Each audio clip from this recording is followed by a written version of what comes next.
Welcome to the Dash Mindset Podcast. I'm Sherry Zievenbergen. You were born, you're gonna die, and your adventure is your dash in between. So make the most of it. Unlock your potential in all aspects of your dash by embracing your uniqueness and living in a way that's authentic to you, not by doing more things, but by focusing on the right things. I'm a former corporate leader turned coach who's on my own journey, and I'm passionate about helping you on your journey too. So on the podcast, we'll explore how to live authentically by deciphering who you truly are and what you truly want. Are you ready to take a step toward designing your dash? Someday doesn't actually exist, so let's do it now. Hey there, welcome to the Dash Mindset Podcast. Today's topic stems from my own experiences and lessons learned, as usual, as well as discussions I have a lot. We're talking about the need to prove ourselves. And not just once or twice. It's the thought that we need to continue to prove ourselves throughout our lives, no matter where we are in life, no matter how old we are, no matter how long we've been in a role, we feel the need to prove our worth. This is something I talked about in episode 45 as it related to productivity specifically. And in this episode, we're going to look at it from a slightly different angle. So if you are a high performer, a high achiever, an overachiever, however you want to refer to yourself, you've likely done this. Maybe you're even doing it right now. Because as high achievers, we generally feel the need to prove our worth. We think proving ourselves helps us power through, and it does to some extent. But we're so accustomed to doing it, we don't even realize we do it. We don't stop to question why we do it. And most importantly, we don't question if it's actually benefiting us in some way. So I'll share an example and see if this resonates for you. Often when someone starts a new role, they begin proving themselves, I'm doing air quotes that you can't see, day one, coming in early, staying late. So they already have the job. They've clearly made it through the application process. They've made it through the interview process. They've gotten the job. And they start the job they were offered proving themselves some more. This is the way it starts day one. And on week two, it's not as if they can stop proving themselves. They don't want to seem as if they only cared their first week on the job, so they keep going. 2 years go by, and they don't want it to seem as if they've gotten lazy, so they keep going. And there's no stopping, because they've created the expectation that they would start work early, work late, and essentially work whatever hours it took to prove their worth. So they have to keep proving their worth. It never stops, because we have the need to prove that we can handle it, whether it aligns with our interests and goals or not. Ultimately, we do it due to our insecurity or fear of not being good enough. So we keep saying yes to prove our worth. Here's another example. On a couple occasions, I've worked with clients who are in a bad work environment. And by bad, I mean an environment they don't enjoy. Not just bad from my perspective. It's not just because it's something I wouldn't want to do. That's irrelevant. It's their definition of bad. It doesn't align with their values. It doesn't energize them in any way. They dread going. And it's not getting them to what they ultimately want. Yet, they've said, I know I can do it. To which I responded, yes, of course you can. You absolutely can. Do you want to? What would be your reasons for staying in the situation? Sometimes the response is, I want to do it to prove to myself that I can do it. And I get it.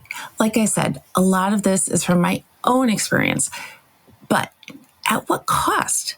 What's the benefit in the end? And what does the end even look like? Does it end after one more year in a bad fitting environment? 2, 10?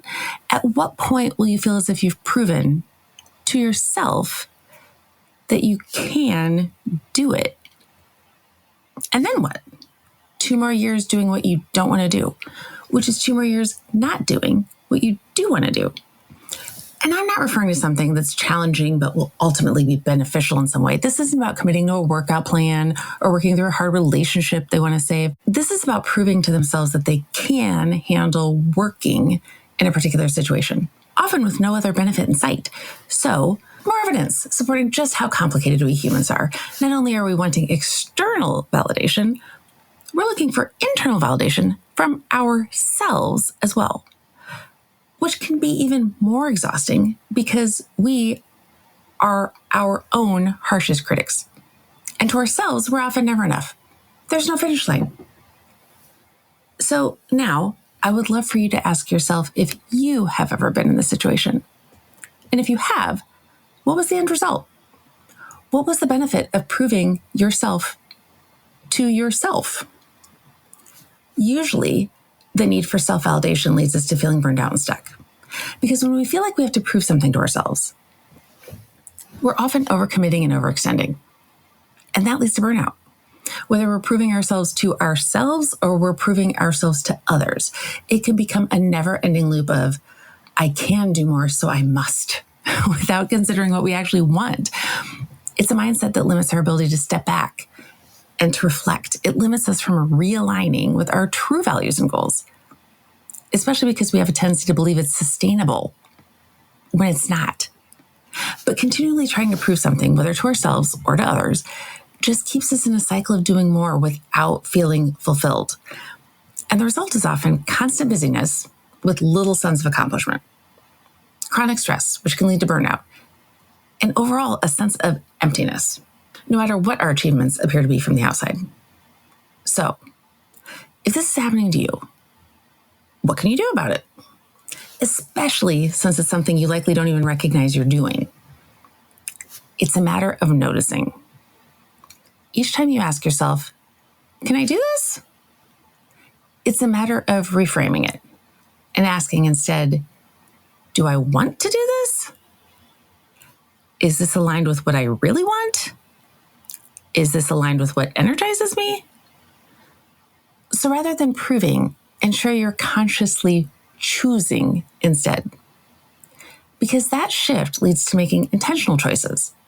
And those are the choices that lead to fulfillment, rather than perpetuating the pressure to prove yourself. Asking yourself questions and really taking the time to question what truly matters to you allows you to set boundaries too.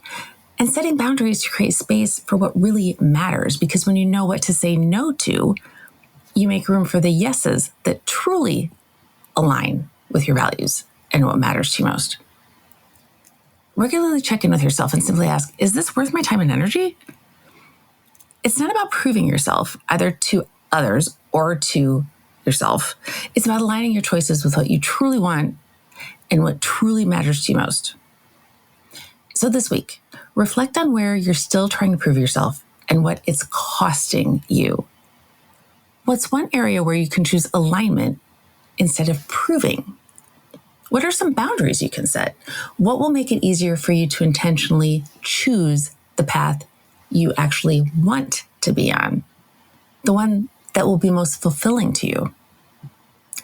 Alrighty, I hope that gives you something to think about and do differently this week. Thank you so much for listening. And if you liked this episode, please share with someone else who might benefit. Please subscribe and leave a review. And most importantly, take a step toward making intentional choices that align with what you truly want and who you want to become. See you again soon.